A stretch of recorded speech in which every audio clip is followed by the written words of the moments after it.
200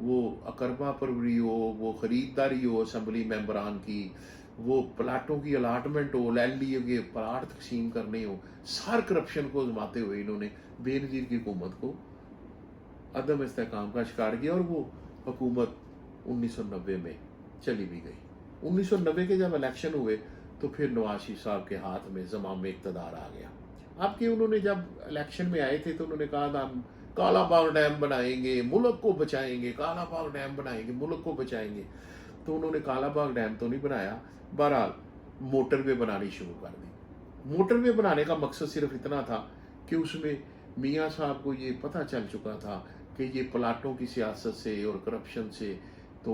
اربوں روپے آتے ہیں، مگر خربوں روپے اکٹھے کرنے کا طریقہ یہی ہے کہ بڑے بڑے پروجیکٹ شروع کیے جائیں، اور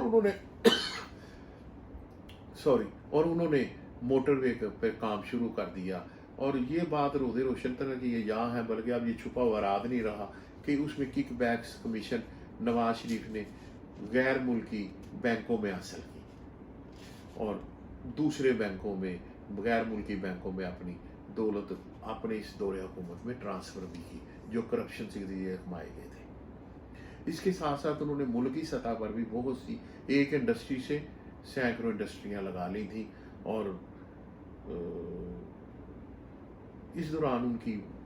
حکومت 1990 کی جو ہے وہ زیادہ دیر نہ چل سکی، اور کرپشن کی وجہ سے صدر غلام اسحاق خان سے برخاست ہو گئے۔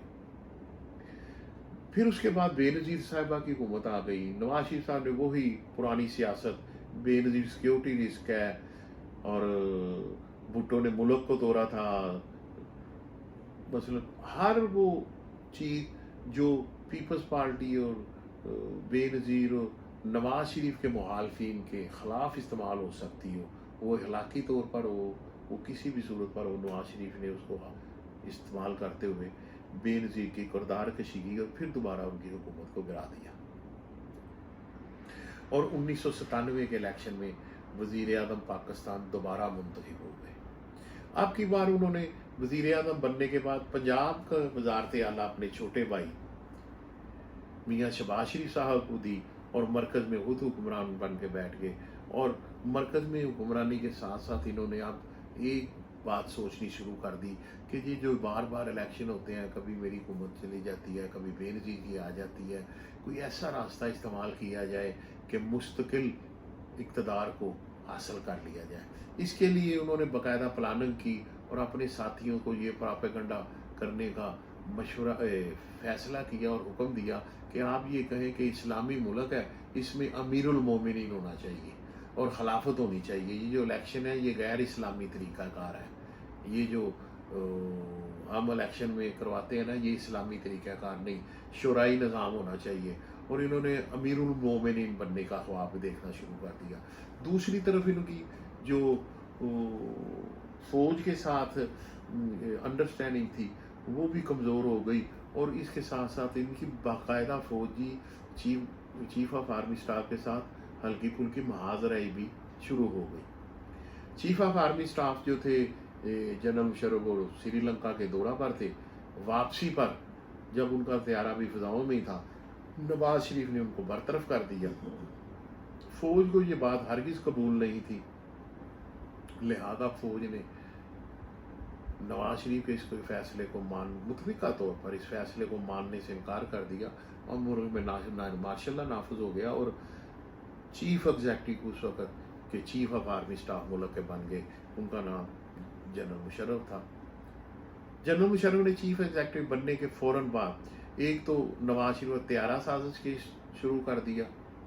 کہ وہ ان کو طیارے میں ہلاک کرنا چاہتے تھے، طیارے میں فیول نہیں تھا اور پاکستان کے سارے ایئرپورٹ بند کر دیے۔ دوسرا، انہوں نے ان کی کرپشن جو تھی نا، جو ان کی دکھتی رات تھی، اس پر بھی ہاتھ رکھ دیا، اور یہ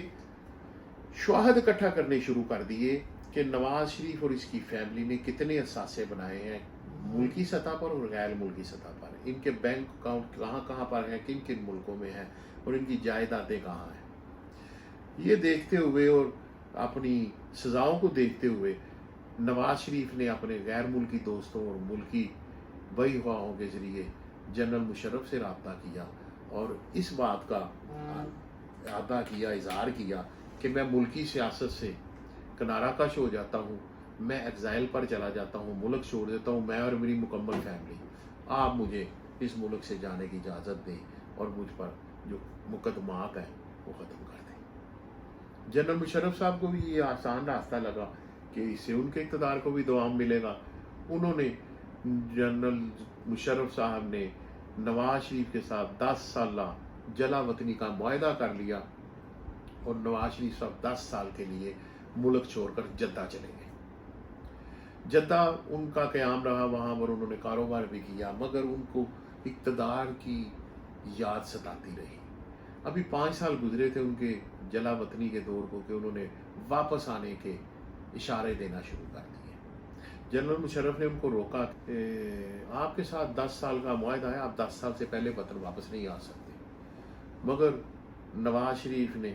7 سال بمشکل کاٹے اور غیر ملکی طاقتوں کی ماں پر جنرل مشرف نے نواز شریف سے این آر او کر لیا اور اس کو ملک میں واپس آنے کی اجازت دے دی۔ ملک میں واپس آ کر نواز شریف اور بے نظیر نے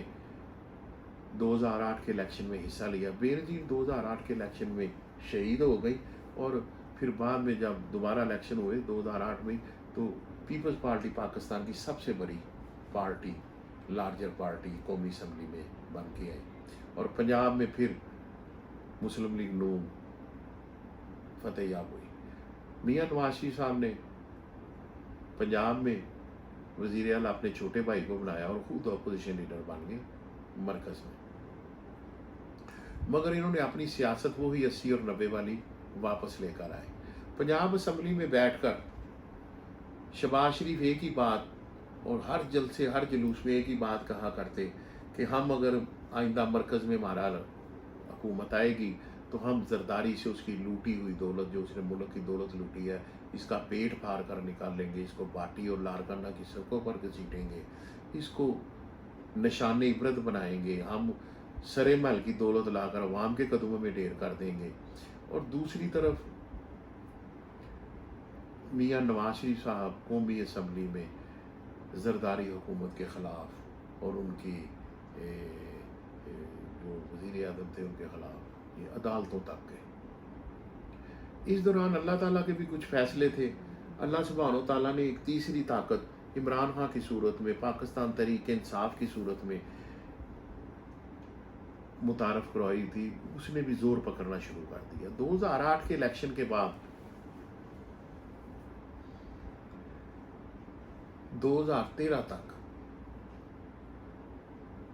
پاکستان تحریک انصاف ایک مضبوط پارٹی بن کر سامنے آئی، مگر مسلم لیگ نون، نواز شریف مریم اور یہ شہباز شریف اور